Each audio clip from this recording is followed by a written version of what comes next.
할 때는 아닌 것 같아요. 제가 볼 때는. 시장이 민감하게 반응하면서 하방으로 열어놔야 될 상황이 올 수도 있는데 기대감을 가지고 같이 가는 업체들은 조금 더 홀딩하면서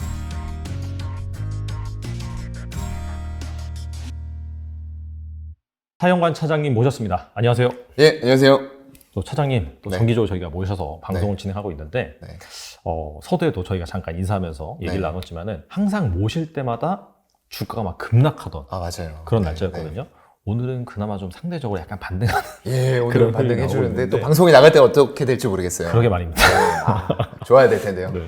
아무튼 간에 네. 처음으로 약간 주식시장 분위기가 좋은데 네. 그 기운을 좀 받아서 잘 올라갔으면 좋겠다라고 맞습니다. 생각을 하면서 그럼에도 불구하고 예. 저희가 이제 팩트를 잘 점검을 해야겠죠. 네네. 네, 그래서 최근 들어서 사실 시장이 약간 좀 다시 아래로 방향을 트는 모습이에요. 한 3월 말까지는 좀 좋았거든요. 맞아요. 네. 그래서 이대로 올라가나? 라고 했더니 그 이후부터는 네. 계속해서 지금 조정을 받고 있는데 네. 뭐 큰 틀에서 본다라고 한다면 여전히 인플레이션 압력이 지속될 맞습니다. 것으로 보이고 여기에 따라서 이제 연준에서 네. 강력한 그런 매파적인 네. 그런 스탠스가 나오고 있는데 특히나 뭐 6월 금리를 뭐 0.75% 예. 포인트 인상한다. 네. 이런 얘기가 나오고 있거든요. 맞아요. 이것 때문에 약간 전저점을 이탈할 수 있지 않을까라는 얘기가 나오고 있는데 네. 어떻게 생각하세요? 글쎄요. 가능성은 있다라고 보이고요. 일단 말씀해 주신 대로 지금 3월 달에는 좀 상대적으로 괜찮았어요. 근데 이제 제가 저번에서부터 항상 말씀드린 이 120주선을 굉장히 지지를 3월 달에도 잘했어요.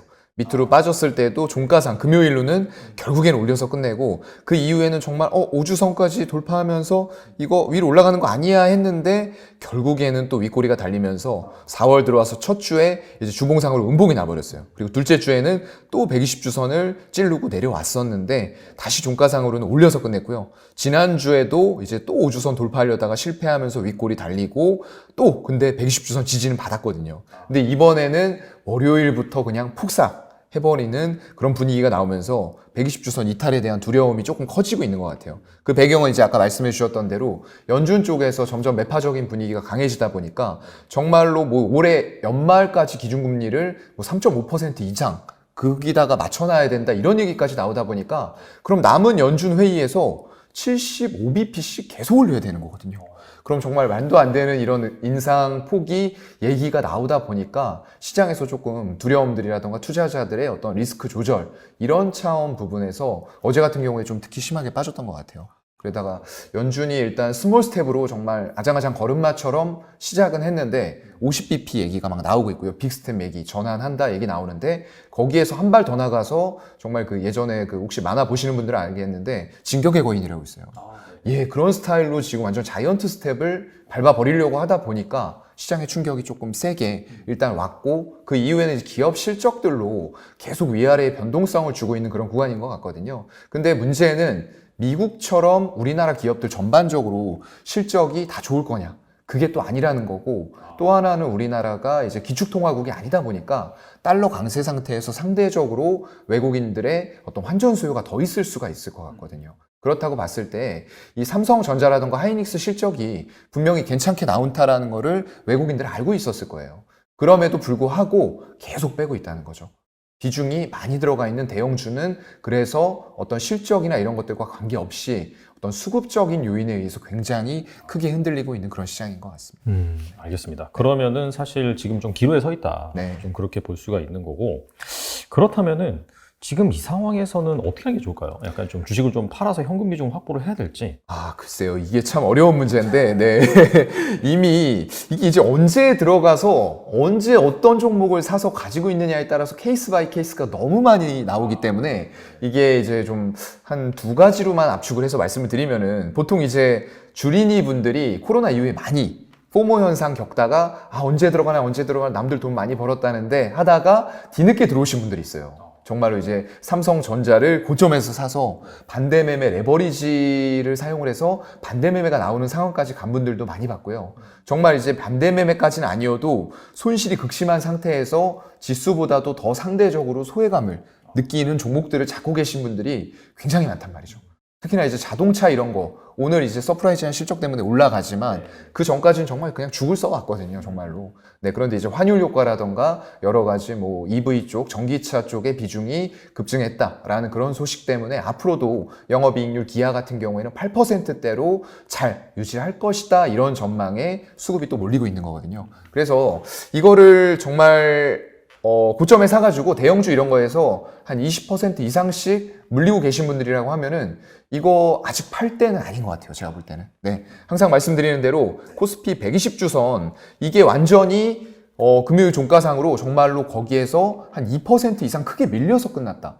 이러면은 본격적으로 미국 금리 인상이라던가 어떤 양적 긴축 이런 것들에 대해서 정말로 시장이 민감하게 반응하면서 하방으로 열어놔야 될 상황이 올 수도 있는데, 항상 얄밉게도 장중에는 찌르다가 120주선을 종가상으로 꼭 낮춰놓는단 말이죠. 이런 상황이 주말에 이 장 초반에 이제 월요일처럼 어제 같은 경우는 정말 팔고 싶으셨을 거예요. 근데 그런 때 팔면 안 된다는 얘기예요.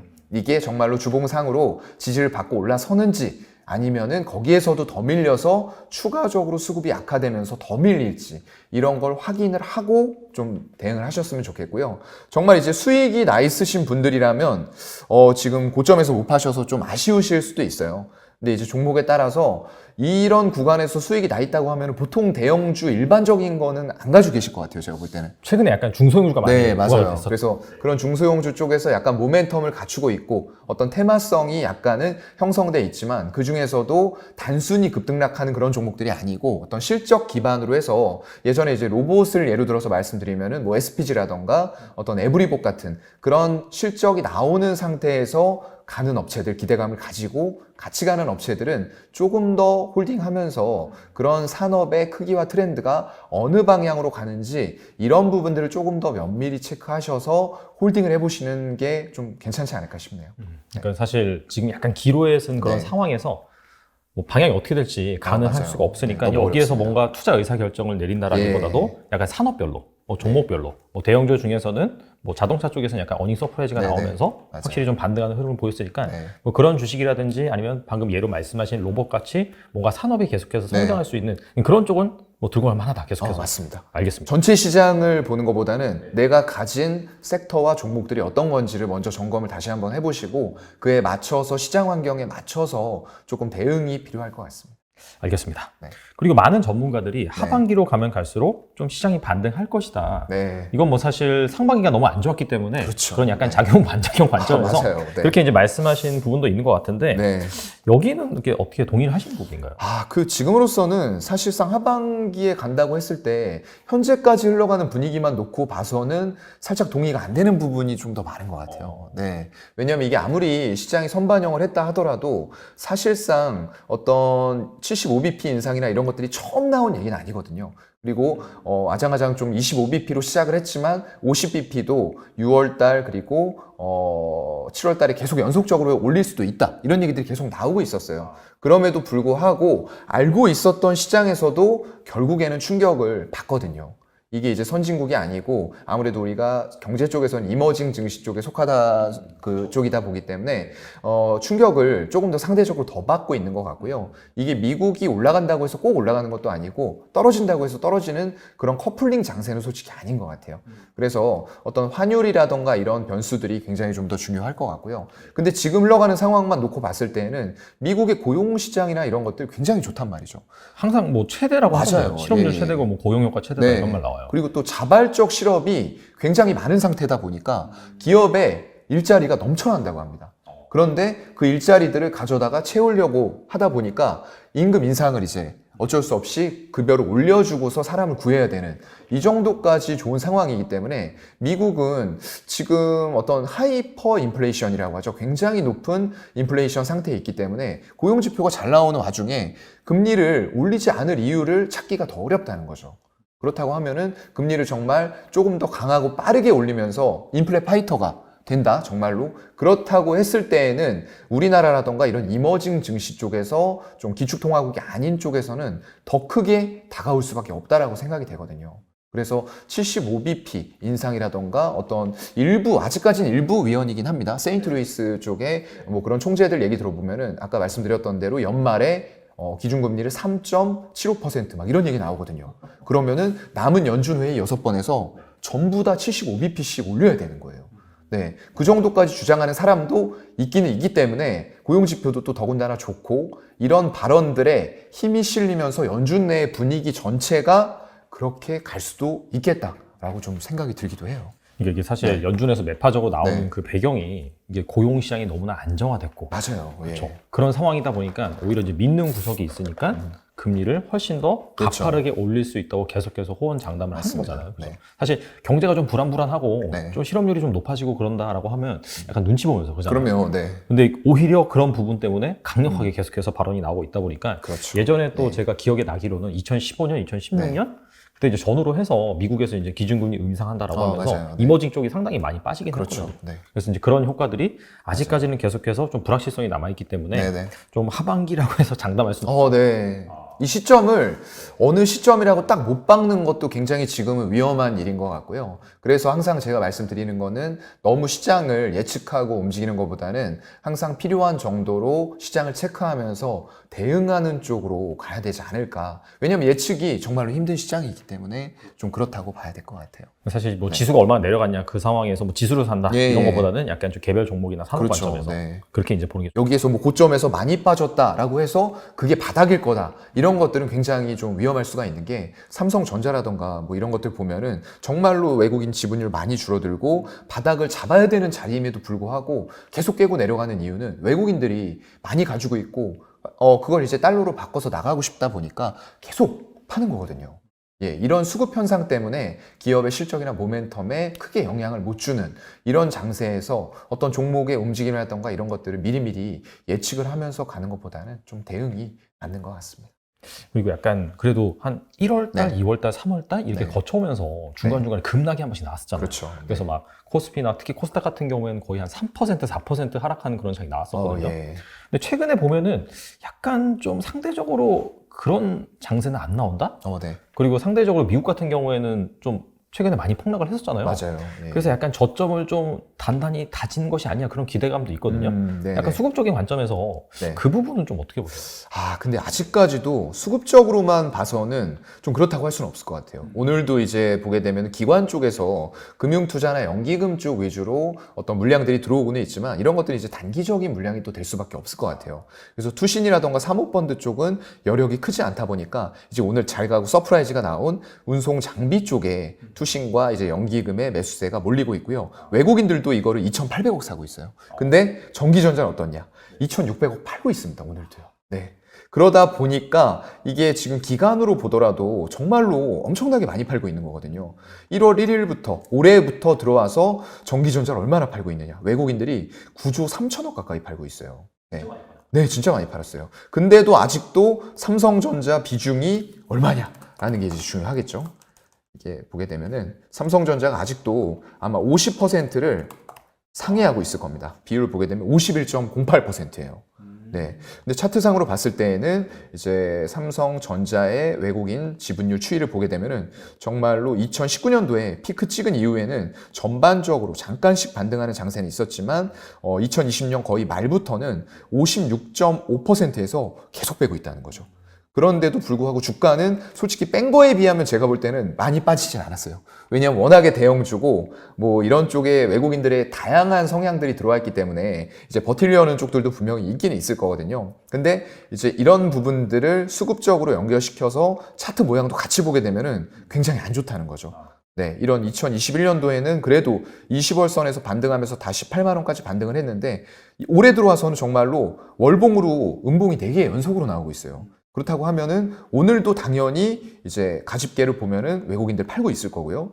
아까 11시 20분으로 한 150만 주 팔았으니까 지금은 아마 더 팔고 있을 겁니다. 대신에 이제 투신하고 연기금 이런 쪽들에서는 조금 유입이 되고 있는 모습이어서 밑꼬리가 조금 달릴 수는 있어요. 근데 여전히 좌지우지할 수 있는 퍼센티지 지분율을 가지고 있는 외국인들은 여전히 삼성전자에 대해서 실적이 좋건 뭐하건 그냥 계속적으로 매도를 하고 있다는 거죠. 왜냐하면 여기에서 팔아야지만 달러로 바꿔서 나갈 수 있으니까요. 그래서 수급적인 면에서 봤을 때에는 아직까지도 저는 이제 지수가 같이 왜냐하면 주린이들이 많기 때문에, 그리고 이런 대형 종목들 많이 가지고 계신 분들은 지수가 일단 기본적으로 같이 올라가 줘야지만 내가 가진 것도 같이 올라가는구나 라고 체감을 하실 수가 있거든요. 근데 지금은 솔직히 좀 그런 상황은 아직까지는 아닌 것 같다라고 말씀을 드릴 수밖에 없는 좀 슬픈 장세인 것 같아요. 올해 들어와서 개인들이 지금 17조 3천억을 사고 있거든요. 예, 외국인들이 10조 팔았고요. 기관에서도 거의 8조 팔았습니다. 근데 그 중에 이제 13조 3천억을 개인들이 전기전자에다가 삼성전자, 하이닉스에 쏟아붓고 있다는 거죠. 네. 이렇습니다. 전형적인 약간 좀 그 네. 약세장이라든지 그러한 흐름이 네. 전개되는 수급이네요. 네, 수급 상황으로는 그런데 그래도 지수는 그거에 비하면 정말로 저는 잘 버텨주고 있다라고 생각이 들어요. 이때 1월 달에 급락한 거 빼고는 그 이후로는 1월 중순부터는 정말로 그래도 120주선 안 무너뜨리면서 자리들을 지키고 있는데 이번 주가 이제 이거 120주선을 하회에서 시가가 시작이 되고 어제 같은 경우에 충격이 워낙 크다 보니까 금요일 종가상으로는 일단 이 120주선 지금 표시가 정확히 되고 있지는 않은데 한 2680 정도 될 거예요. 거기 위쪽으로는 그래도 크게 벗어나지 않고 맞춰서 최소한 끝내줬으면 좋겠다 하는 게 제 개인적인 바람입니다. 확실히 그 선을 좀 지지를 해주느냐, 네, 해주지 이게 않느냐. 기술적으로 너무 중요한 지지선이 돼버렸어요. 네, 일단은 뭐 이게 주봉이기 때문에 네. 이번 주를 다 지켜봐야 된다. 맞습니다. 그런 말씀이죠. 예, 예. 알겠습니다. 얘네가 첫날 그리고 대량으로 들어온다 이런 거 잘 보셔야 됩니다. 외국인들 지분율도 이 정점일 때 거의 바닥을 찍었어요. 그랬다가 더 이상 빠지지 않고 이제 옆으로 횡보 내지는 다시 좀 늘어나는, 외국인 지분율도 늘어나는 게 확연하게 이제 보이죠.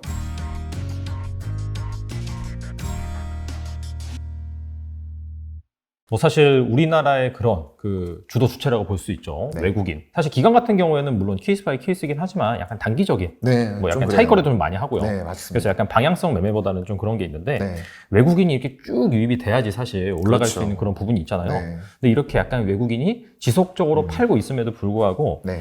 그래도 좀 사는 종목이 있을 것 같은데 예. 여기서 좀 투자 힌트를 좀 찾아보면 어떨까 생각을 하고. 네, 그거 되게 좋을 것 같아요. 일단은 수급적인 요인들이 계속 지배를 하는 시장이라고 제가 말씀을 많이 드려왔던 것 같아요. 그래서 이런 것들을 보게 되면은 항상 이 HTS를 여러분들이 되게 잘 활용을 하셔야 될 것 같아요. 이 옆에 계신 또 대표님이 책도 쓰시고 하셔가지고 그런 교육도 많이 하셨잖아요. 그래서 그런 부분들에서 굉장히 잘 아실 텐데, 저보다도 더 잘 아실 텐데, 일단 제가 좀 게스트로 나왔으니까 말씀을 좀 드리면은, 이 HTS 상에서 외국인 기관 동시순매수라는 게 어느 증권사나 다 있습니다, 이건요. 이건 제가 이제 교보증권 소속이기 때문에 저는 교보의 HTS를 사용해서 설명을 드리는 것 뿐이지 찾으시면 다 있어요. 그래서 딱 들어가 보시면은 이제 전체도 찍을 수 있고요. 아니면 거래소, 코스닥을 나눠서 보실 수도 있게 돼 있고, 여기에서 동시순매수, 이거는 외국인과 기관의 여러 가지 주체가 있잖아요. 금융투자라던가 투신, 은행, 보험, 사모펀드, 연기금 이런 쪽이 있는데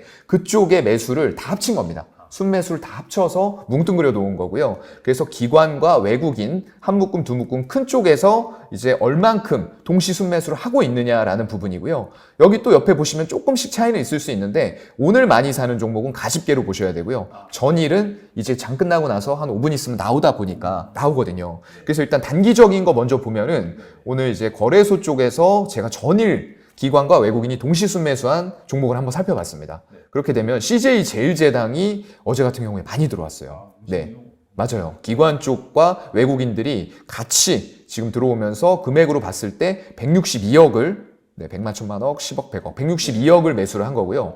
KTNG 같은 경우에도 162억, 그리고 포스코 케미칼 좋은 리포트가 나오면서 한 160억 가량을 이제 매수를 해줬던 거고요. 그래서 이런 식으로 하루의 기간을 보실 수도 있고요. 이제 조금 더 신뢰도 높이고 싶다라고 하실 때에는 그래도 지금은 막 연속적으로 외국인이나 기관이 꾸준하게 정말 한 종목을 한 달 이렇게 사기는 좀 힘들거든요. 그래서 한 일주일 정도만, 한 주 정도만 놓고 보면은 이제 기아를 많이 샀습니다. 네. 자동차 알고서 샀던 약간 거죠. 좀 실적이 잘 나올 거 알고 샀네요. 네, 알고 샀죠. 이게 워낙에, 그리고 그동안에 기아는 사실상 차트가 그래도 보면은 현대차 비해서 견조했어요.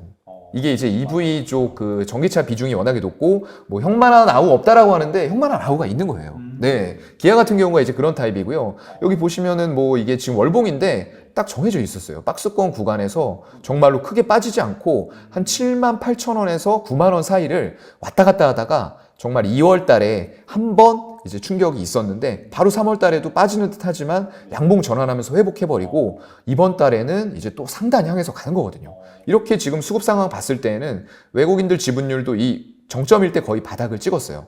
그랬다가 더 이상 빠지지 않고 이제 옆으로 횡보 내지는 다시 좀 늘어나는 그런 구간으로 진입을 하는 것 같거든요. 물론 이게 아까 말씀드렸던 대로 어느 한 종목을 특정 섹터를 계속 사기에는 조금 부담이 되는 장세이기 때문에 이렇게 또 잠깐 끌어올리고 9만 원대에서는 차익 실현하고 빠져나갈 수도 있습니다. 그런 건 이제 여러분들이 제가 그동안 말씀드렸던 거를 토대로 해서 이 수급들이 계속 이어지면서 늘어나면서 9만 원에서 잠깐 주춤하더라도 월봉 매물대를 거래량 터지면서 외국인 기관 수급 붙으면서 뚫고 올라가는지 이런 건 여러분들이 체크를 하셔야 됩니다. 제가 그 시점에 또 나올지 안 나올지 모르기 때문에 일단 먼저 말씀을 드리는 거고요. 그래서 굉장히 상황이 좋아요. 그래서 아까 이제 말씀드렸던 거 조금만 이어서 말씀을 드리면은 외국인 기관이 일주일 동안, 그러니까 이게 영업일 기준이기 때문에 7일 기준으로 했을 때 1167억을 매수를 미리 했던 거죠. 통틀어서 뭐 이거 코스닥하고 거래소 통틀어서 가장 많이 샀습니다. 기아를요.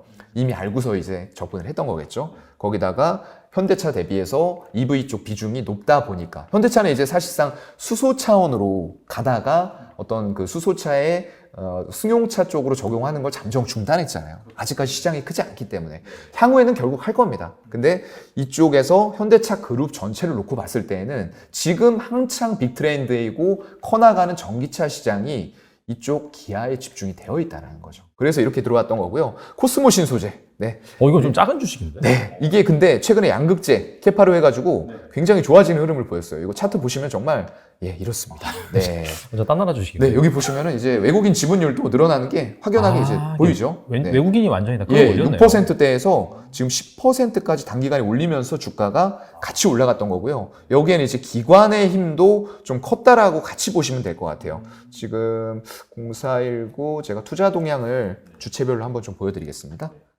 여기 이렇게 보시면은 투신과 연기금, 사모펀드가 다 끌어올린 거죠. 전반적으로 약간 투신이나 연기금 같은 경우에는 좀 네. 지속성이 좀 있잖아요. 기간 중에서. 약간 있는 편이고요. 얘네가 첫날 그리고 대량으로 들어온다. 이런 거 잘 보셔야 됩니다. 왜냐하면 사서 단기간에 끌어올리고 물론 단기간에 빠져나갈 수도 있어요. 하지만 그런 흐름들을 내가 쫓아서 손절선 딱 잡고 같이 들어간다 라고 하면은 이런 시장에서도 수급적으로 밀어올리면 정말 70도 각도로 올라가 버릴 수 있거든요. 단기 매매를 이런 시장에서 꼭 하고 싶다라고 하시는 분들은 기업의 내용이나 모멘텀도 물론 봐야 돼요. 하지만 아까 말씀드렸던 대로 이 외국인들의 매도세를 견딜 수가 없는 시장이기 때문에 특히나 외국인들이 대량 매도하는 종목들, 그 HMM 같은 경우에도 피크아웃 얘기가 나오고 있어요. 이게 작년 한 해에만 번 돈이 7년 동안 8년 동안 적자냈던 거를 다 메꾸고도 3조 이상인가 더 벌었거든요. 한 해 동안에요. 근데 지금도 못 벌고 있는 거 아니에요. 근데 상하이 컨테이너 운임 지수가 막 18주 이상 연속으로 하락이 되다 보니까 이거에 대해서도 예전에 화학주라던가 이런 것들처럼 피크아웃 얘기가 나와버리는 거예요. 그렇다 보니까 외국인들은 이제 잠깐만 HMM 쪽으로 빠져서 이거 좀 보여드리면은 이렇습니다 지금. 네, 굉장히 실적이 좋고 한데도 불구하고 외국인들은 지금 HMM에 대해서 일봉상으로 놓고 보면은 3월달 이때 갔을 때 잠깐 기회 줬죠. 37,000원까지 간 이후에는 지분을 계속 줄이고 있어요. 그래서 거의 13%에 달했는데 3월 초에 지금은 이제 10%가 무너진 거예요. 네. 이렇게 좋고 한데도 불구하고 사실상 이제 채권단 문제도 좀 있을 거고요. 왜냐면 이제 해외 쪽에 어떤 이제 컨테이너선이라던가 벌크선사 쪽들은 돈을 한창 호황이니까 우리나라처럼 많이 벌었습니다. 근데 이 돈을 가지고 단지 해운만 할 거냐? 이 시기에 좋은 게 끝나면 그 다음은 뭐냐? 라고 했을 때 그쪽은 막 육상도 하고 있고 항공도 하고 있고 남아 도는 돈으로 벌어놓은 돈으로 M&A를 엄청나게 하고 있다는 거예요. 근데 우리나라 HMM은 정말 돈 잘 벌고 좋은 기업이고 싼데 이거를 가지고 벌어놓은 돈 정말로 1년 만에 8년치 다 메꾸고도 남아 도는 돈을 가지고 마음대로 못한다는 거예요. M&A를 공격적으로. 이게 채권단 행보가 걸려 있다 보니까 그래서 새 정부 5월 달에 이제 집권하는데 이런 쪽에도 관심이 좀 윤당선인이 많으신 것 같아요.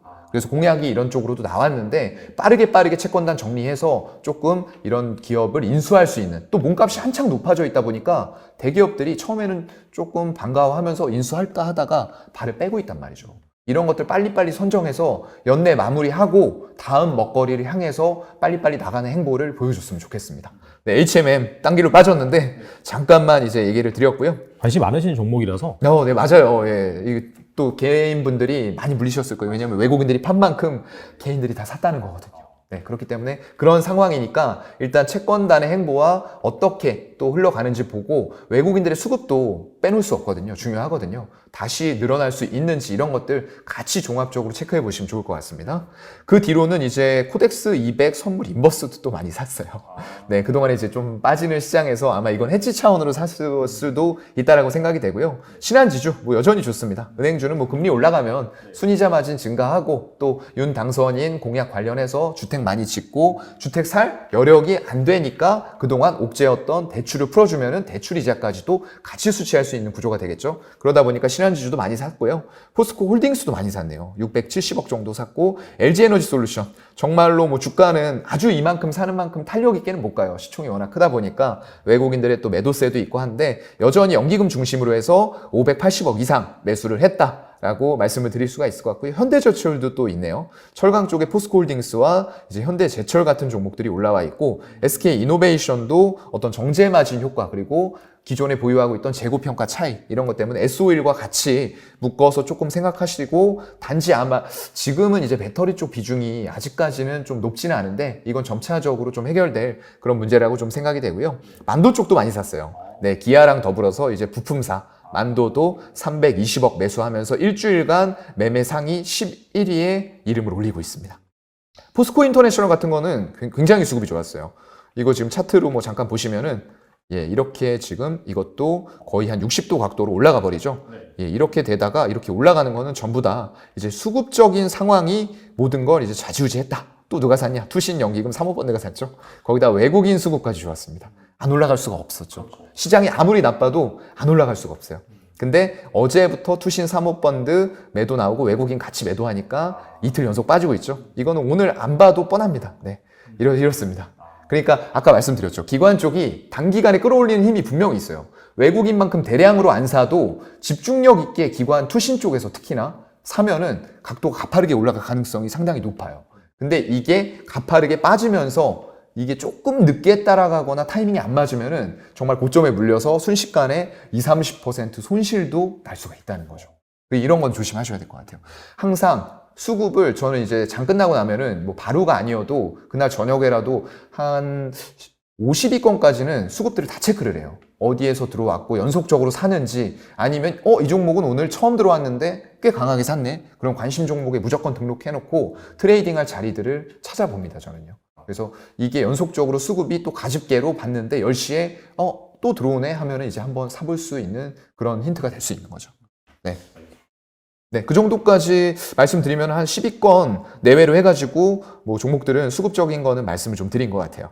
알겠습니다. 이게 보니까 전반적으로 네. 약간 좀 뭐 철강이라든지 그 다음에 뭐 정유 쪽, 네. 그 다음에 포스코 인터내셔널도 사실 약간 원자재 쪽 그렇죠. 관련이 네. 있잖아요.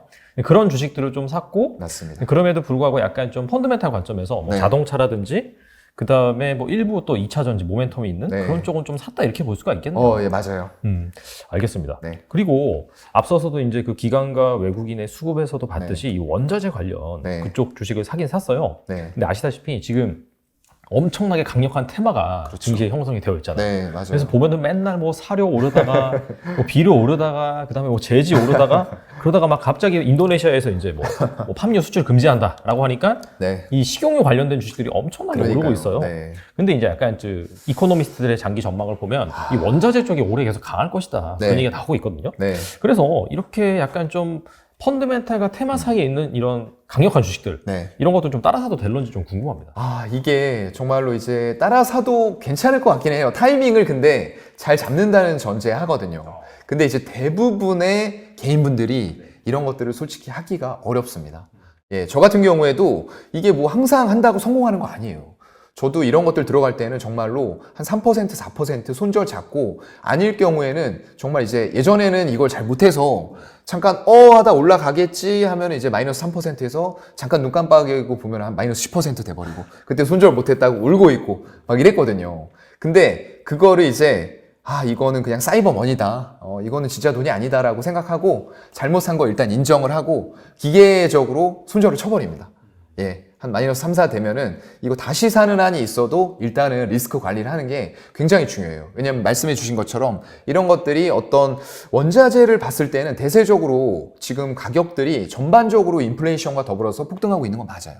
그렇다 보니까 이런 종목들에 영향을 주는데 이게 바로바로 솔직히 연동이 되는 건 아니고요. 이게 항상 선반영이라는 것들을 좀 하잖아요. 기대감들도 들어있고 테마도 같이 들어있다 보니까 종목들이 급등도 할 수 있지만 반대로 이제 항상 하이 리턴 하이 리스크라고 하죠.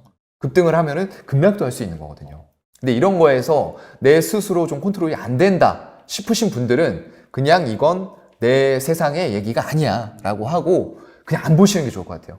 그냥 보더라도 그냥 모의 투자 정도로 해보시면서 약간 어떤 트레이딩에 감을 잡는 정도? 그 정도만 해보면서 나의 어떤 타점을 설정하는데 그런 공부가 안 되어 있으신 분들이 바로바로 시장이 너무 재미없고 움직이는 거 이거밖에 없으니까 난 이거라도 해서 수익을 내볼래 이런 생각으로 접근하시면 처음에 한두 번, 세네 번은 잘 될 수도 있어요. 이거는 뭐 그냥 뭐 올라가거나 아니면 떨어지거나 횡보하거나 3분의 1 확률이기 때문에 맞을 수도 있거든요. 근데 이제 그게 여러분들의 실력, 어떤 트레이딩 실력에 의한 수익은 아니라는 거를 명심하셔야 될 것 같고요. 그래서 이런 거에 자꾸 맛을 들이고 빠져들다 보면은 계속 이런 것만 찾게 돼요.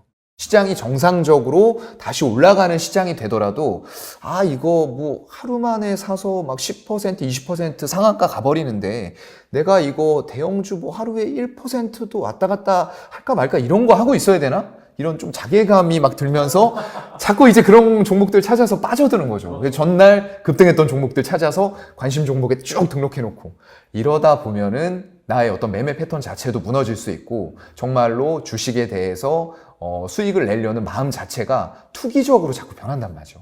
근데 그 투기가 잘 되면 연속적으로 계속 잘 되면 좋은데 그런 행운은 일어나지 않습니다, 여러분들. 예, 누구에게도 일어나지 않아요.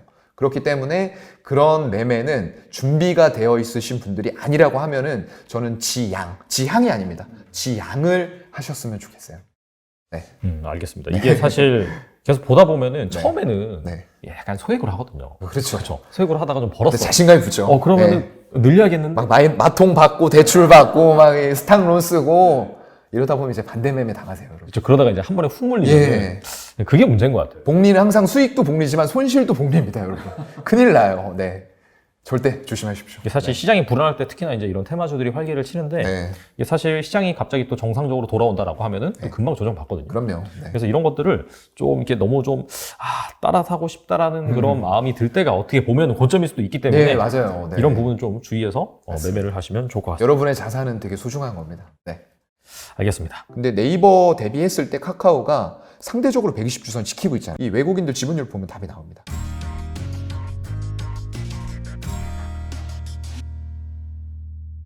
그리고 최근에 그 네이버가 그 실적을 발표했잖아요. 그렇죠. 근데 이제 뭐 실적은 늘긴 늘었는데 사실 증권가의 예상치에 미치지 못했어요. 그렇죠. 그러면서 이제 어닝 쇼크라는 그런 얘기가 나오면서 또 이렇게 확 조정을 받았습니다.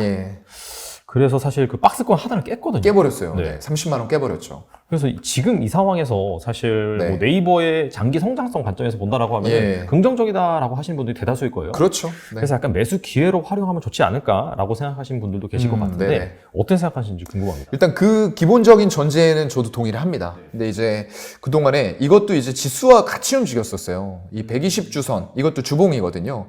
120주선을 찔렀지만 종가상으로는 또 받쳐놓고 찔렀지만 받쳐놓고 하면서 여기가 이제 30만 원 정도가 바닥이겠거니 하고 이제 만들어 놓은 거죠. 생각을 했었는데 이게 이제 뚫리기 시작을 했던 게 사실상 지난주부터였어요. 지난주만 해도 30만 원 또 찍고 올라가려나 보다. 그리고 지난주에도 조금 괜찮았었는데 종가상으로는 완전히 이제 하단으로 맞춰놓고 이번 주 들어와서 이제 실적 말씀해 주신 것 때문에 완전히 바닥을 깨고 내려가 버리는 거죠. 근데 이것도 지금 제가 외국인들 지분율을 항상 말씀을 드렸던 것 같아요. 2022년 들어와서도 이때부터도 해가지고 뭐 올라가는 과정에서 외국인들이 더 늘리진 않았어요.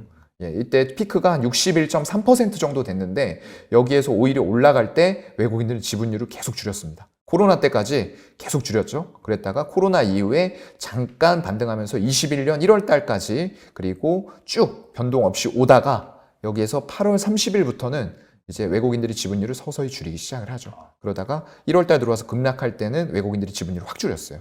그 이후에 120주선 지지받을 때 횡보 정도 하면서 조금씩 늘어나는 흐름들이 나와야 되는데 그렇지가 못했다는 거죠. 외국인들은 계속 지분율 줄이고 있잖아요. 그래가지고 어제 기준으로 했을 때는 54.3%까지 지금 줄어 있다는 거예요. 많이 가지고 있긴 하네요. 아직까지는 많이 가지고 있는데 반대로 생각하면은 그만큼 팔물량도 아직까지 많다. 삼성전자보다도 지분율이 더 높은 거예요. 아까 51%였잖아요. 근데 네이버는 아직도 54%가 넘는 상황이고 이걸 이제 개별 종목의 수급 상황으로 들어가 보면은 이렇습니다. 중간중간에 사긴 해요. 근데 이게 연속성이 없어요. 3일 사고 또 팔고 3일 산 거보다 더 많이 팔아버리죠. 그리고 이때에도 샀으나 더 많이 팔아버리고 문제는 이 120주선을 깰 때 외국인들만 판 게 아니라는 거죠. 기관들도 4월 6일부터 해서 굉장히 가파르게 투신 연기금 사모펀드가 중심으로 해서 보험까지 가파르게 팔고 있다는 거죠. 그래서 이런 차트 모양이 나올 수밖에 없는 지금 수급 구조고요. 개인들이 지금 4월 6일부터 굉장히 많이 샀어요.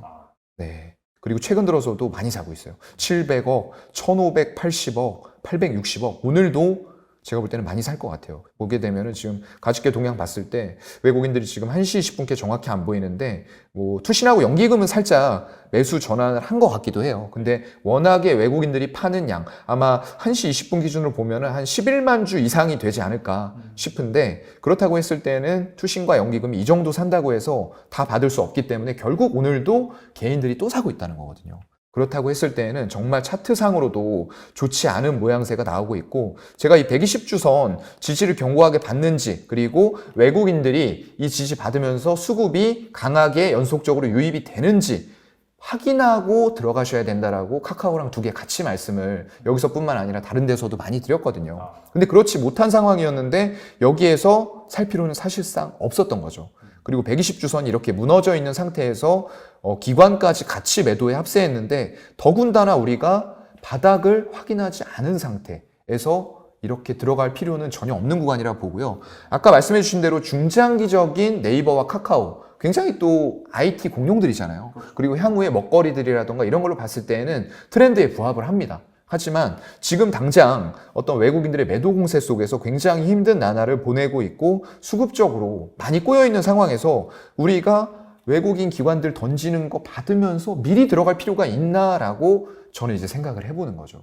그래서 힌트는 중장기 성장성은 인정합니다. 그건 이제 인정하고 들어갈 수밖에 없는데 언제 사느냐라고 하는 부분들은 이거 솔직히 좀 일봉상으로 빠져서 반등해서 올라와서 사도 저는 괜찮다고 생각해요. 다만 올라올 때 어떻게 돼야 되겠죠?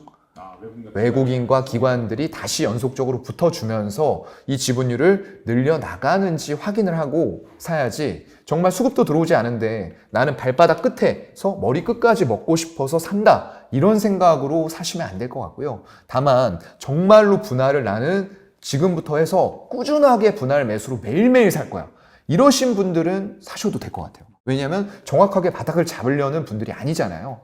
그런데 정말 그래도 어느 정도 비중 실어서 한 나는 뭐 3번, 4번 정도 나눠서 내가 원하는 네이버, 카카오 비중 다 실어 볼래. 이러신 분들이라고 하면은 일단은 외국인들의 수급이 안정적으로 돌아왔을 때 그때부터 분할로 조금 더 높게 사셔도 상관없습니다. 외국인과 동행을 한다고 하면은 내가 정말 발바닥 끝이 아니고 무릎이나 이 정도에서 사도 저는 충분하다라고 생각을 하거든요.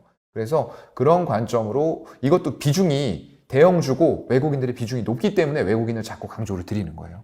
네, 이만큼 높고 카카오는 뭐 상장을 늦게 했으니까 워낙에 외국인들 지분율이 뭐 네이버 정도는 아니에요. 근데 이제 28.74%를 가지고 있고요. 역시나 이제 2월 중순까지는 줄였어요. 근데 네이버 대비했을 때 카카오가 상대적으로 120주선 지키고 있잖아요. 그러네요. 약간 차트가 견조한 네, 거예요. 견조하네요. 예, 그건 왜냐면은 이 외국인들 지분율 보면 답이 나옵니다. 2월 중순까지는 줄었는데 더 이상 안 줄이잖아요. 예, 그러면서 횡보 내지는 조금씩 오히려 증가되는 모습들이 보이고 있기 때문에 오히려 지금 이 수급이 연속적으로 나온다라고 했을 때에는 네이버가 아닌 카카오를 사는 게 맞는데 그렇다고 해서 카카오가 수급이 또 완전히 좋느냐? 그것도 아니잖아요. 네, 외국인 기관에 파는 양이 조금 적다 뿐이지 결국에 개인들이 4월 6일부터 사고 있는 건 똑같습니다. 네이버나 카카오나 수급이 똑같죠. 그렇기 때문에 근데 단지 네이버의 매도량이 보시면은 훨씬 커요. 네, 카카오는 뭐 300, 400, 500, 100, 이러잖아요. 근데 이제 네이버 같은 경우에는 1,500억 팔고 900억 팔고 이런 것들이 이제 보이기 시작을 하니까 조금 더 가파르게 떨어지면서 차트상으로도 기술적으로 120주선을 붕괴시켜 버린 거거든요. 이런 식으로 굉장히 큰 붕괴 신호가 나왔기 때문에 이거는 정말 저는 안 좋은 신호라고 일단은 내용과 관계없이 보고 있고, 다만 카카오는 120주선을 다시 한번 테스트하는 구간에 왔기 때문에 여기에서 바로 접근이 가능한 건 오히려 네이버보다 카카오겠죠. 여기에서 수급들이 네이버 쪽이 아니고 카카오 쪽에 기관하고 외국인들이 이제 붙는 모습들이 확인이 된다. 지금 이제 외국인하고 카카오를 외국인하고 투신 연기금이 오늘 좀 사고 있는 것 같아요. 그러다 보니까 이제 0.7% 정도 반등하면서 120주선을 또 지키려는 모습들이 수급적으로 같이 동반되면서 나타나고 있는 것 같습니다. 알겠습니다. 이게 사실 네이버가 갑자기 이게 박스권 하단이 확 깨져버린 네. 게 그 어닝 미스 때문이잖아요. 이렇게 밀리는 건 정말 어닝 미스도 미스지만 아마 그 사전에 알고 있었던 외국인들은 네이버를 좀 줄이고 싶어 했었을 것 같아요. 네. 카카오 같은 경우에는 제가 이제 일정을 살펴보니까 네. 5월 4일? 그때 네. 이제 실적 발표더라고요. 맞아요. 예. 약간 좀 그때가 좀 기로가 되지 않을까 그런 네. 생각도 좀 들긴 하거든요. 그렇죠. 아무래도 기로가 될 수 있고, 이게 또 이제 공매도가 최근 들어서 또 많이 급증을 하고 있어요. 네, 굉장히 급증하는 상황이다 보니까 이제 힘겨루기가 지금 일어나고 있는 상황인 것 같은데, 아무래도 5월 4일이면은 이제 다음 주가 되겠죠. 그때 이제 만약에 이번 주에 종가상으로 120주선 크게 지금 딱 자리거든요. 120주선이 93,300원이에요. 네, 딱 현재가예요. 네. 그래서 이 자리를 만약에 크게 깨지 않고 수급적으로 금요일 종가가 상해서 지켜준다라고 했을 때에는 이제 다음 주 실적을 보면서 위로 방향 잡아서 수급으로 밀어 올릴 것인가. 실적이 만약에 잘 나온다고 했을 때에도 밀릴 수 있어요, 솔직히. 그리고 안 나왔어도 수급적으로 사면서 이 자리에선 지키고 모아갈 자리야라고 생각을 하면, 외국인하고 기관들이 생각한다는 겁니다. 그러면은 실적이 조금 미스 나도 올라갈 수도 있어요. 그래서 수급 잘 체크하시면서 실적도 어떻게 나오는지 보시면 좋을 것 같고요. 다만 이제 초반에 말씀드렸던 대로 네이버하고 카카오는 우리나라의 양대 축입니다. IT 공룡들이기 때문에 이쪽에 대해서 중장기적인 관점으로 봤을 때에는 물론 의심의 여지는 없는 기업들이나, 당장은 어떤 외국인들의 환차손 이런 부분들, 그리고 미국의 빅스텝, 자이언트 스텝, 이어서 양적 긴축까지 너무나도 불안 요소들이 많기 때문에 지금 당장 종목들을 급하게 자리가 아니고 확인이 안 됐는데 살 필요는 없다라는 부분을 이제 저는 말씀드린 거죠. 알겠습니다. 네. 또 그리고 이런 좀 재밌는 질문을 한번 준비를 했는데, 네. 자, 만약에 한 5천만 원 정도의 네. 여유 자금이 있다 네. 라고 한다면 지금 어떤 주식으로 어떻게 지금 포트폴리오를 꾸리면 좋을지 궁금합니다. 예, 맞아요. 이게 좀 시장이 너무나도 어려운 상황이다 보니까 저도 지금 어떤 내용이 좋으면 분명히 이 내용을 보고 종목을 말씀드리는 게 맞다라고 생각을 하거든요. 근데 이제 시장의 분위기 자체가 그렇지가 못하다 보니까 그렇게 말씀을 드렸을 때에도 굉장히 오랜 기간 또 힘들어질 수도 있어요. 예, 좋은 종목이라고 말씀을 드렸는데. 그렇기 때문에 이제 삼성전자가 대표적이죠. 막 고점에서 이제 여러분들이, 많은 분들이 외국인 지분율 빠지는데도 계속 이러면 안 될 것 같은데, 이러면 안 될 것 같은데 하면서 보고 있었는데 외국인들이 계속 빼더라고요. 그래서 저도 이제 올라서 좀 많은 주린이 분들이 좀 행복해지셨으면 좋겠는데, 아직까지도 조금 이제 수급적으로는 힘든 상황이라고 말씀을 솔직하게 드릴 수밖에 없는 그런 상태인 것 같고요. 그래서 이게 5천만 원을 가지고 정말로 이제 할 수 있는 일이 많습니다. 종잣돈 5천만 원을 모으는 거는 정말 연봉을 많이 받으시는 분들도 기본 생활을 하면서 또 모아야 되기 때문에 결코 작은 돈이 아니거든요. 1년 모으려고 해도 400만 원을 정말 모아야 되는 돈이기 때문에 달마다. 그래서 글쎄요, 저는 지금 일단은 5천만 원 정도가 있다라고 하면은 조선 쪽도 일단은 조금 저는 단기적으로 볼 만한 것들을 말씀드리긴 좀 힘들 것 같아요.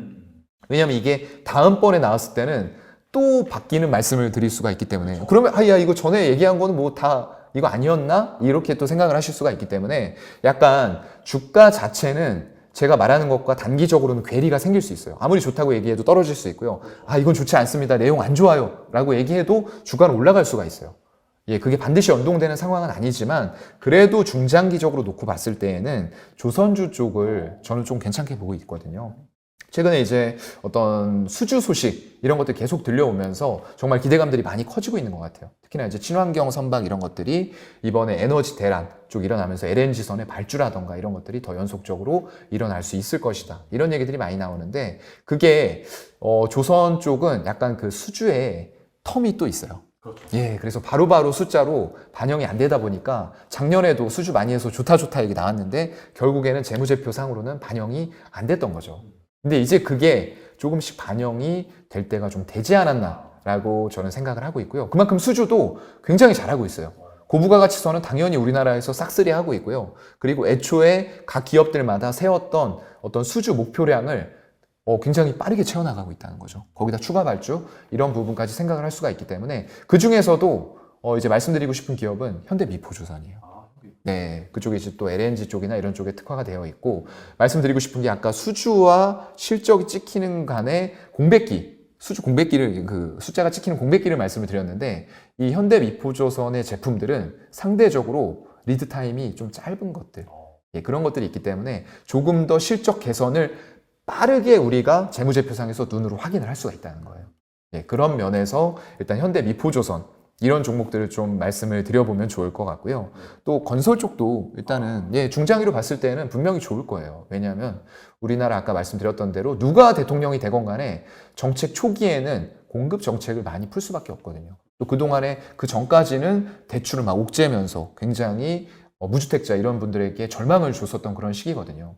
아까 말씀드렸던 대로 어떤 대출을 좀 풀어주는 이런 과정에서 은행주 같은 것들도 수급이 계속 들어오고 있는 그런 상황이고요. 그래서 건설주 중에서도 약간 민간 사업자 중을 중심으로 해서 250만 호를 공급을 한다라고 얘기를 했기 때문에 아마 5월 달에 이제 딱 집권하시고 나면은 정책적으로 여러 가지 디테일한 세부 사항들이 계속 나올 겁니다.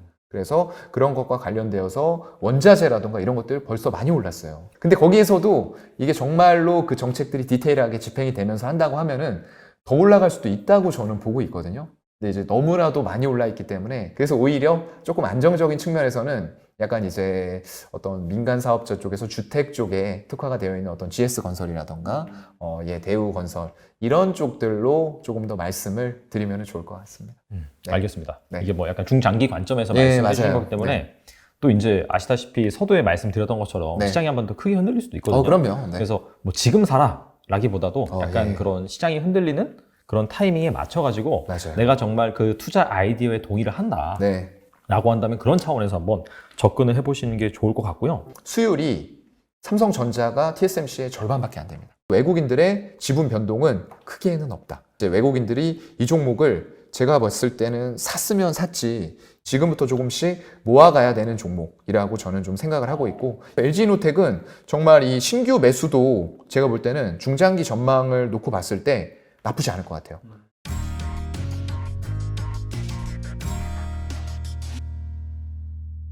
뭐 지금까지 약간 주식 관련돼서 네. 개별 종목 관련돼서 뭐 차트라든지 수급 보면서 판단하고 있는데 네. 추가적으로 또 봐야 되는 종목들 뭐 네. 이를테면은 물론 서두에 삼성전자에 대해서 말씀해 주셨는데 네. 그럼에도 불구하고 약간 좀 뭐 반도체라든지 그 다음에 자동차 2차 전지 예.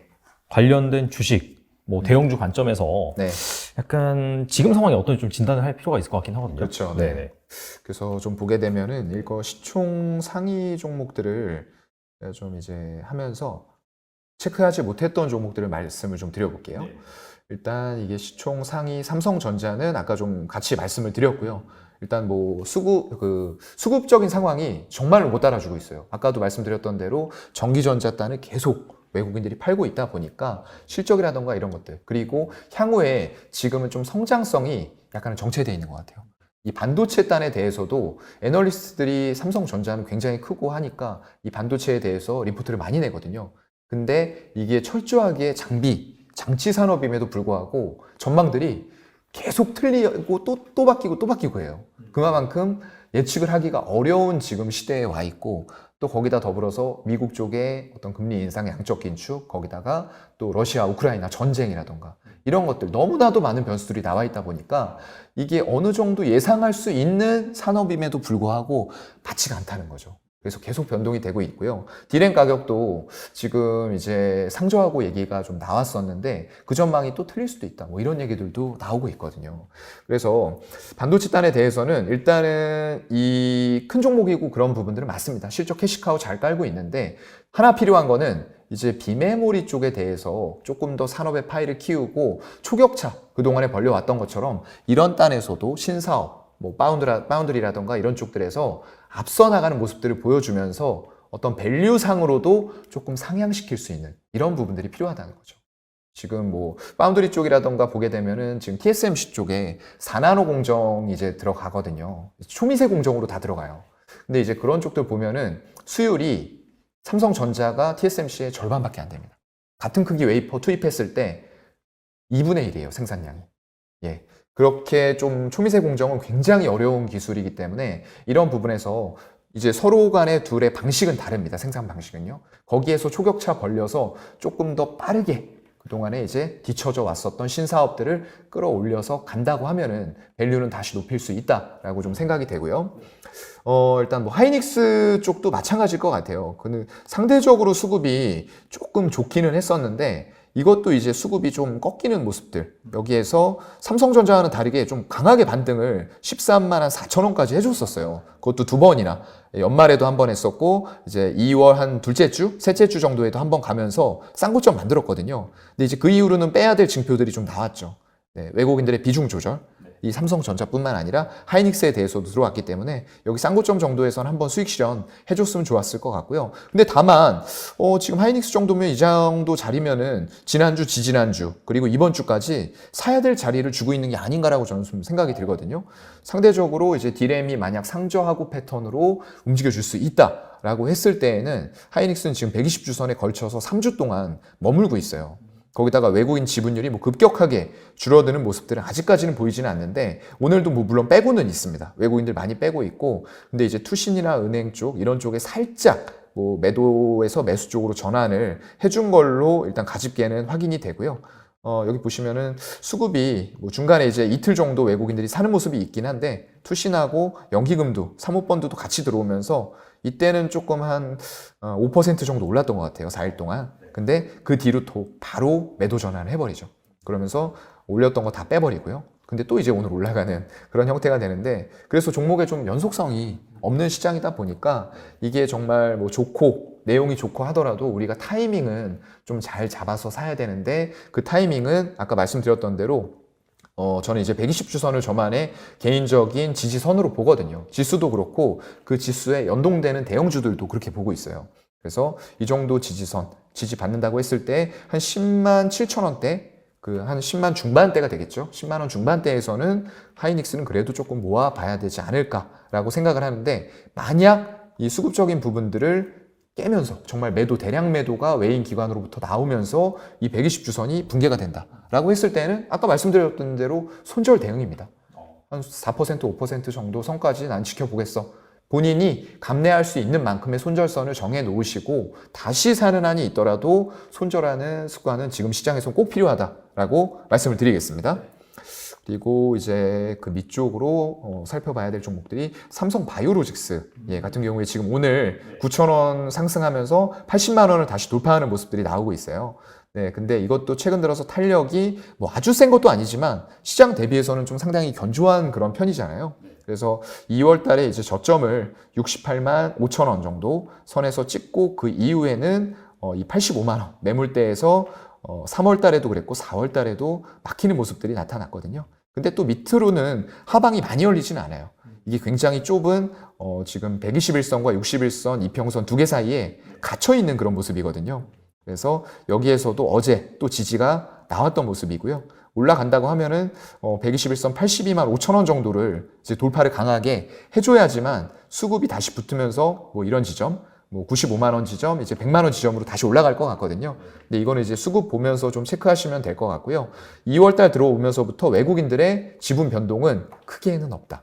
왜냐하면 이제 외국인들이 이 종목을 제가 봤을 때는 샀으면 샀지 이걸 더 빼서 나중에 지분 늘리고 이럴 여유는 없을 것 같거든요.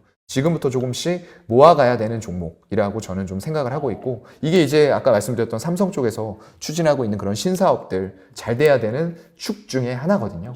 네, 바이오 에피스도 쪽도 있고, 기본적으로 이제 이쪽은 바이오 시밀러 쪽인데 굉장히 향후에도 큰 먹거리 캐시카우가 될 거고, 공장 증설 계속 꾸준하게 하면서 뭐 세계 최대 생산량을 갖추고 있는 그런 기업이 될 거거든요.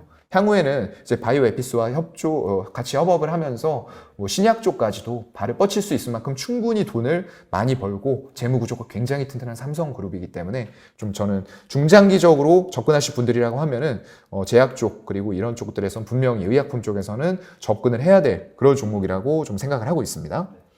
그리고 그 위쪽으로는 네이버 아까 짚어드렸고요. 카카오도 해드렸고, 현대차, 기아도 같이 말씀드렸고요.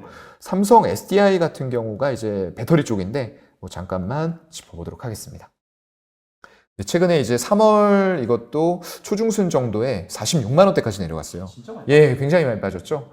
이거 주봉상으로도 120주선을 깨버리고 내려갔어요. 그래서 굉장히 이제 위험한 그런 타이밍이었는데 3월 한 둘째 주 정도부터 이제 반전이 좀 나오기 시작을 합니다. 이것도 보시면 외국인들은 그래도 아직까지는 막 사거나 그러진 않아요. 네. 근데 이제 이게 누구의 수급으로 올라갔느냐? 외국인이 아니면 이제 기관이겠죠. 그래서 3월 14일 이후부터의 어떤 투자 동향을 삼성 SDI를 잠깐 살펴보시면은, 네, 3월 14일 이때부터죠. 네. 이때부터입니다. 예, 개인들이 그동안에 쭉 사다가 이제 개인들이 팔기 시작하면서 투신, 이쪽도 사모펀드, 연기금, 그리고 금융투자보험 이런 쪽 기관에 빨간불이 들어오기 시작을 하죠. 그러면서 이제 쭉 올라가고, 기관은 최근까지 계속 이제 좀 사는 분위기예요. 어제 같은 경우에는 조금 투신하고 사모펀드 쪽에서 약간의 매도들이 나왔는데 이게 이제 계속 이어질 거냐, 이런 거는 조금 더 확인해 볼 필요가 있다라고 보이고요. 오늘도 기관 쪽에서는 특별하게 매도하는 모습들 안 보여요. 예, 그렇다고 하면은 추가적으로 수급적인 요인에 의해서 다시 한번, 이때 121선은 뭐 이거 한 방에 뚫기는 워낙에 어렵거든요. 장기 이평선이기 때문에 일단 맞고 떨어졌다고 보시고, 다시 한번 돌파 시도를 지금 수급 상황이라고 하면은 외국인 매도까지도 받으면서 기관이 살 수도 있거든요. 그렇다고 했을 때 이제 121선을 돌파를 하면서 기술적으로도 좋은 신호가 나오는지 보시고도 접근 가능할 것 같고요. 제가 볼 때는 지금 자리에서 신규로 들어간다, 이 부분은 조금 애매하긴 할 것 같아요. 차라리 조금 더 조정받아서 제일 하단 이평선으로 가서 한 56만 원을 살짝 하회하는 모습들이 나왔을 때 분할 매수해 보시고, 여기에서도 수급이 더 꼬여서 기술적으로 매도 나오면서 이 61선이 붕괴가 된다 라고 했을 때는 뭐 손절, 본인이 원하시는 만큼 잡아놓고 손절하시고, 그게 아니고 수급이 계속 이어지면서 반등한다 라고 하면 계속 또 모아가는 그런 전략도 괜찮을 것 같아요.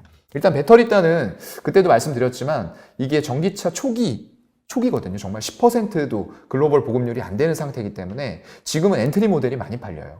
네, 상대적으로 가성비를 생각을 안 할 수가 없고, 말씀드렸던 대로 하이퍼 인플레이션 속에서 임금 인상률은 그 인플레이션보다 적다 보니까, 예, 뭐 최저임금도 지금 2022년도 올해에 9,610원인가 아마 그럴 건데요, 시간당. 그게 작년 대비해서 5% 오른 거거든요. 근데 막 미국 이런 데 보면 물가 상승률이 CPI가 막 8%가 넘게 급등해버리잖아요. 그러니까 실질적으로는 내가 임금 인상됐어도 구매력 자체는 떨어진 거예요. 그렇게 됐을 때 허리띠 쫄라매고 금리 인상 계속 할 거니까요. 또 이자 이런 것들, 영끌했던 것들 이자 내야 되는데 정말 보복 소비가 반복적으로 일어날 수 있느냐는 관점에서 리오프닝에 대해서는 약간 좀 부정적으로 말씀을 드렸던 거고요. 그것과 이제 결부지어서 이것도 마찬가지입니다. 어떤 소비자 근원 물가 지수 자체는 조금 이제 예상치를 하회하고 있어요. 그런 것들이 조금 이제 안정이 돼가고 있다라는 부분이지만, 여전히 전기차는 동급으로 놓고 봤을 때에는 기존의 내연기관차 대비해서 비싸단 말이죠. 2천, 3천 비쌉니다. 보조금 받아도요. 그렇다고 했을 때 지금 당장 타고 있는 내연기관차를 내가 빠르게 배터리차로 교체할 이유가 안 생기는 거예요. 예, 그래서 엔트리 모델들이 해외 쪽에서 많이 팔리는 거지만, 결국 이 전기차 시장도 성숙이 되면서 정말로 많은 전기차 충전소가 길거리에 생기고요. 그렇게 된다고 했을 때에는 내연기관차만큼의 파급력이 생길 수 있고, 점점 더 고사양의 어떤 그런 모델들을 원하는 소비자들이 많아진다는 거죠. 그렇게 됐을 때에는 결국에는 하이니켈입니다. NCM으로 갈 수밖에 없고요. 그걸 주로 하고 있는 게 우리나라의 이제 배터리 3사, LG에너지 솔루션, 뭐 SK온, 그리고 삼성 SDI 이런 쪽들이 될 거기 때문에 중장기적인 관점에서는 배터리 셀 쪽을 계속적으로 보는 게 맞다라고 생각을 하고요. 그 전에 조금 단기적인 탄력을 더 원한다라고 하시면은 그 밑에 소부장을 좀 보시는 게 더 맞을 것 같아요. 알겠습니다. 그리고 뭐지? 전반적으로 딱 훑어주셨는데 네. 약간 좀 네. 그만큼 큰 주식은 아닌데 그럼에도 불구하고 이 개인 투자자들이 많은 관심을 가지고 있는 주식들이 LG그룹 있잖아요. 맞아요. 최근에 또 애플카 관련해가지고 네. 이쪽은 또 상대적으로 괜찮은 걸로 알고 있거든요. 네. 그래서 뭐 LG전자라든지 LG이노텍 이런 쪽도 한번 점검을 해보면 좋을 것 같아요. 네. LG이노텍도 주가가 굉장히 견조합니다. 네. 기판의 주가랑 거의 이제 비슷한 그런 상황들을 보여주고 있고요. 이게 애플이 정말 걸치면 좋죠. 근데 이제 애플 묻히기라고 요즘에 또 떠도는데 애플을 묻히면 좋은데 이게 마음대로 묻힐 수는 없어요. 이거 옷에다 김치 국물 묻히고 이러는 차원의 문제가 아니기 때문에 정말 애플을 묻히기 어렵습니다. 기업을 하는 사람 입장에 있어서 정말 특히나 한국 기업들이 애플 쪽에 들어가는 부품 공급한다 이러면 정말 이거는 3대의 영광을 물려줘야 되는 그 정도의 저는 파급력이라고 생각을 하거든요. 그래서 얼마 전에 보면은 자화전자, 이게 정확하게 공시를 한 건 아니지만 모두 다 이제 그렇게 생각하고 있어요. 그렇죠. 이게 뭐 말하면 안 되니까. 네. 애플은 비밀을 꼭 지켜야 됩니다. 그거 깨면은 정말로 엄청난 배상금을 물 수도 있기 때문에 공시를 할 수는 없지만 이미 다 알고 있어요. 이 정도의 규모의 시설 투자를 자기 자본 대비해서 한다라고 하는 거는 이미 공급처가 다 정해진 거거든요. 네, 그래서 이런 쪽들이 이제 LG이노텍 통해서 공급을 결국에는 하게 되는 거죠. OIS라고 해서 손떨림 방지 이런 쪽들을 하게 되는데 점점 더 이게 중저가 모델로도 많이 들어가지만 일단은 애플 쪽에서 이제 새롭게 또 시작하고 하는 모델들에 이걸 탑재한다라고 하는 부분들은 굉장히 좀 크다라고 저는 보여요. 이 레퍼런스가 결국에는 다른 쪽들의 수주까지도 크게 영향을 미칠 수가 있다라고 생각이 되고요. 그래서 이런 식으로 이제 주가가 빵 터져버렸죠. 네, 굉장히 이제 옆으로 기면서 크게 별다른 주가 흐름을 지수 대비해서는 견조했다라고 보는데 크게 없었는데 정말 이 고점을 27,000원을 그냥 갭으로 돌파를 해버렸죠. 그러면서 거래량도 엄청나게 터졌고 외국인들은 최근에 좀 줄이는 모습들이 사실상 나타나고 있는 그런 종목이에요. 자화전자는. 근데 이제 누가 샀느냐? 투신하고 연기금, 사모펀드 이런 쪽들에서 단기적으로 들어온 거죠. 그래서 외국인들은 계속 지분율 줄여서요. 이런 것들은 따라가시는 거는 조금 위험할 수도 있어요. 아까 말씀드렸던 대로 얘네가 이제 들어왔다가 싸그리 또 한번 팔고 다시 살 수도 있는 거거든요. 네, 제가 꼭 주가가 꺾일 것 같은데 계속 가지고 갈 필요는 없잖아요. 차익 실현하고 또 밑에서 수량 늘려서 또 사고 이런 거 할 수 있기 때문에 외국인들이 같이 늘리면서 개인들이 판다. 라고 했을 땐 모르겠는데 이 올라가는 구간에서 개인들이 이런 외국인들의 물량들 대부분을 받고 있는 것은 사실상 좀 위험해 보이긴 합니다. 약간 양날의 검이 될 수도 있는 그런 종목일 것 같고요. LG이노텍 같은 경우에도 지금 얼마 전에 공시를 했어요. 그 이사회 결의 통과하면서 한 4,200억 규모였나요? FC BGA라고 해서 플립칩 볼그리드 어레이. 그쪽이 이제 얼마 전에 또 하나 공시 나왔던 게 삼성 전기 쪽에서 그 1조 6천억의 플립칩 볼그리드 어레이 그 시설 투자 공시를 했거든요. 베트남 법인 쪽으로 1조 3천억, 그리고 부산 사업장인가요? 그쪽으로 3천억 나눠서 했는데 이게 이제 애플 맥 시리즈에 들어가는 거죠. 네. 맥이 이제 그 맥북이라고 하죠. 맥북 쪽하고 모델들이 있는데 9개 정도 모델을 애플에서 이번 연도에 출시를 할 계획이라고 해요. 거기에 이제 들어가는 M2 프로세서. M1도 삼성 전기에서 공급을 했어요. 근데 이제 그런 기술력과 레퍼런스를 인정을 받아서 M2 쪽에도 공급이 확정이 된 부분이고요. 이건 굉장히 크다고 저는 생각을 합니다. 시설 투자 자체가 삼성 이름에 걸맞게, 정말로 애플 이름에 걸맞게 들어가는 부분들이고요. LG이노텍이 이것만 하고 말 거는 분명히 아닐 거예요. 시장 상황 봐가면서 4천억의 시설 투자하고 내년 상반기 양산을 목표로 하고 있거든요. 그만큼 이 시장이 아직까지도 먹을 거리가 많이 남아있다고 생각을 하는 겁니다. 그래서 이런 시설 투자 규모가 들어가서 내년 양산에도 괜찮다라고 생각을 하고 시설 투자 들어간 거고요. 그 이후에도 계속적으로 아마 제가 볼 때는 추가 시설 투자 공시가 나올 것 같아요. 그만큼 이쪽에 업황은 너무나도 좋아요. 너무나도 좋은 상황이기 때문에 반도체 기판 이런 쪽들이죠. 그래서 이런 쪽들이 지금 굉장히 좀 좋은 상태고 LG이노텍도 이쪽으로 계속 가고 있는 상태고 일단 애플들이 둘 다 또 묻어있는 그런 상황이기 때문에 이 애플의 파급력은 정말로 엄청나게 크다라고 볼 수가 있을 것 같고요. 그래서 LG이노텍은 정말 이 신규 매수도 제가 볼 때는 중장기 전망을 놓고 봤을 때 나쁘지 않을 것 같아요. 그래서 주가 흐름이 크게 꺾이지가 않기 때문에 이거는 뭐 매수를 지금 해본다고 하면은 글쎄요, 60일에서 한 120일선까지 열어놓고 한 33만 4천 원 정도 되거든요. 121선이. 예, 거기까지 일단은 주가가 조정받을 수 있다. 왜냐면 이제 이격이 많이 좁아져 있기 때문에 여기까지는 지난 2월 달처럼 이제 떨어질 수도 있는 문제거든요. 예, 그래서 거기까지 좀 분할 매수 관점으로 LG이노텍 좋게 보고 길게 보시는 분들이라고 하면은 충분히 그렇게도 접근이 가능할 것 같다.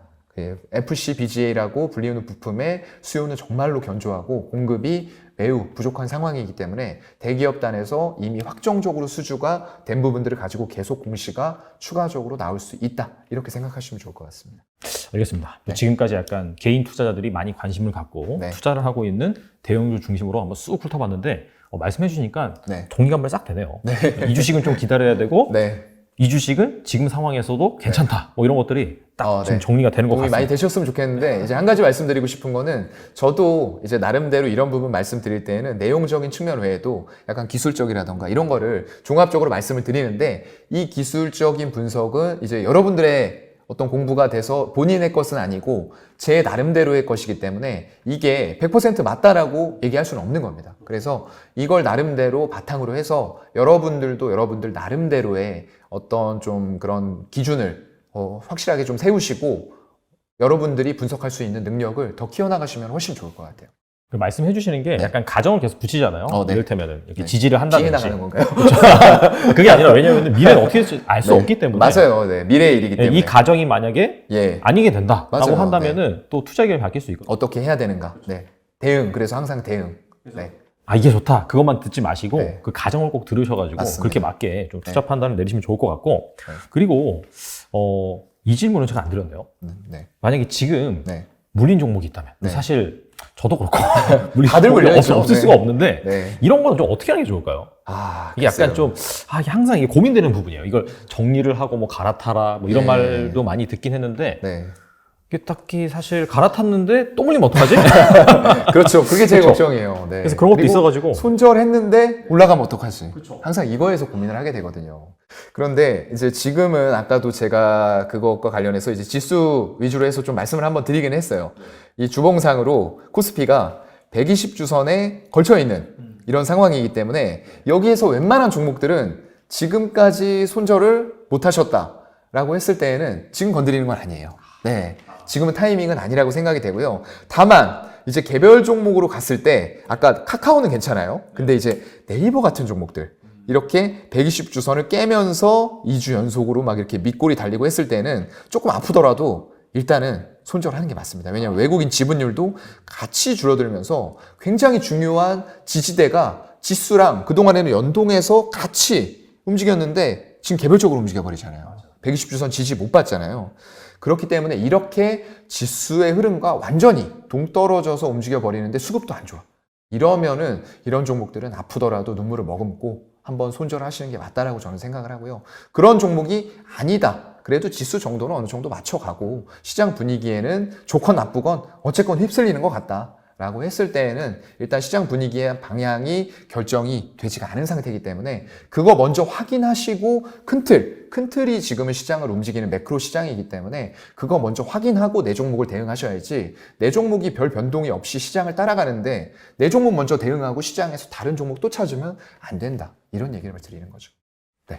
알겠습니다. 좋은 말씀 감사드리고 좀 마지막으로 좀 네. 투자자들을 위해서 네. 좀 조언의 한 말씀 부탁드립니다. 네, 제가 항상 여기 왔을 때 이제 마지막에 조언을 한마디씩 해드리는데 이게 정말 여러분들에게 어떤 정말 조언이 될 수 있을지 이런 것들을 좀 고민을 하면서 오거든요. 예, 근데 사실상 지금 시장은, 제가 이제 드릴 수 있는 말씀은 그동안 지금 촬영을 하면서 대부분 말씀을 다 드린 것 같아요. 그래서 여러분들이 어떤 성향을 가지고 있느냐. 이런 것들을 다시 한번 이런 시기에는 좀 점검을 해보시면서 내가 가진 종목들을 나는 얼만큼 알고 샀느냐. 왜냐하면 시장이 이렇게 꺾일 때 정말 내가 이 종목을 들고 버틸 수 있는 힘이 되고 자양분이 되는 거는 내가 이 종목에 대해서 공부를 얼마나 했고 얼마나 알고 있기 때문에 지금 시장 상황과는 이 기업의 어떤 주가는 약간 별개로 움직인다. 이런 것들을 내가 알아야지만 이 종목을 손절하고 나가는 게 맞는지, 아니면 그래도 좀 더 버텨서 내가 만약 추가 매수 여력이 있다고 하면은 이거 조금 더 잡아서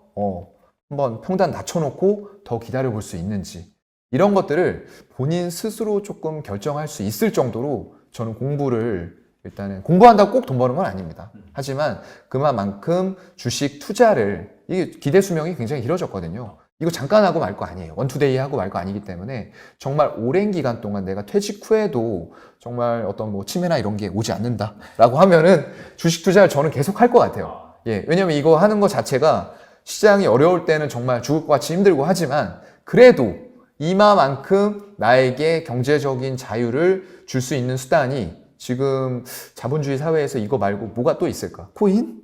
네. 하지만 너무 위험해 보이기도 하고, 그래서 코인은 또 그만큼 제가 이런 기술적인 분석이나 이런 거 할 수 있는 자료들이 마련이 안 돼 있어요. 아직은 그렇기 때문에 저는 그거를 만약 기술적 분석이나 이런 것들 할 때 저도 이제 투자 직접 하진 않지만 원하시는 분들이 있어서 봐드리긴 하거든요. 그럼 차트밖에 딱 볼 게 없어요.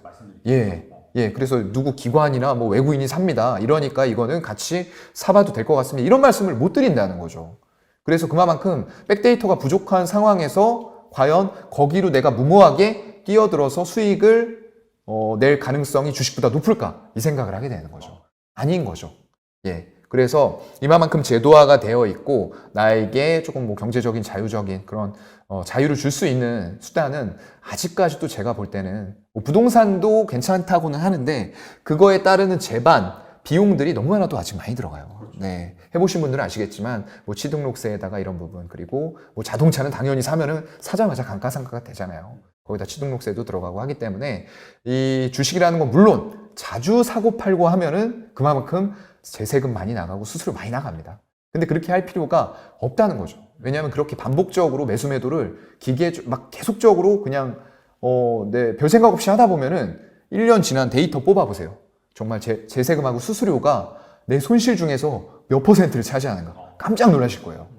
그렇기 때문에 절대 그렇게 하시면 안 되고, 그거는 이제 스스로 공부를 통해서 미리 극복을 해나가고, 정말로 조금은 제가 볼 때는 그래도 주식을 들어갈 때는 한 종목에 대해서 저는 한 50% 이상의 기대 수익을 가지고 애초에 접근을 하거든요. 그런 투자 포인트들을 찾아서 들어가는데 그만큼이 이제 달성되는 기간을 뭐 짧게는 6개월, 길게는 저는 한 3년까지도 보고 있어요. 그렇기 때문에 너무 단기적인 생각으로 이런 수익률을 바라고 들어가면은 내 종목 선택 자체도 투기적이 될 수밖에 없고, 아까 말씀드렸던 대로 약간 테마성의 그런 종목들로 자꾸 접근을 하게 되거든요. 그래서 너무 조급함을 조금 버리시고요. 우리 인생 깁니다. 긴 만큼 복리로 뭐 한 종목에서 2배, 3배 내는 것도 좋아요. 근데 복리로 한 25%, 30% 이 정도 낼 수 있는 종목들을 찾아서 반복적으로 복리 투자하고 시간을 사는 연습을 하는 것도 제가 볼 때는 굉장히 좋을 것 같아요. 그래서 그런 종목을 찾기 위한 연습들, 공부들 계속 꾸준히 저희와 같이 좀 해나가시면 좋을 것 같습니다. 네, 알겠습니다. 정말 좋은 말씀 많이 해주셨는데 또 오늘 또 다양한 종목들 많이 달아주셨잖아요. 어떤 게스트도 이렇게 많은 종목들을 다루시지 않습니다. 그래서 근데 크게 세 가지인 것 같아요. 펀더멘탈 관점, 수급 관점, 그 다음에 차트 관점. 그래서 이렇게 종합적으로 진단을 해주셨는데 항상 이렇게 가정이 붙습니다. 이럴 경우에는 괜찮다. 맞아요. 그런 분들을 꼭 기억하셔가지고 무조건 좋다 안 좋다 그렇게 판단하지 마시고, 사실 그런 거를 여러분들이 스스로 판단할 줄 알으셔야지 이런 것들을 보면서도 진짜 내가 투자를 해서 수익을 낼 수가 있습니다. 굉장히 좋은 말씀해 주셨어요. 그래서 추가적으로 여러분들이 꼭 한번 점검을 해보시고 괜찮다 싶으면은 그럴 때 투자에 임하셨으면 좋겠습니다. 맞습니다. 사용관 차장님 다음에도 또 좋은 내용을 한번 모시겠습니다. 나와주셔서 감사합니다. 고맙습니다.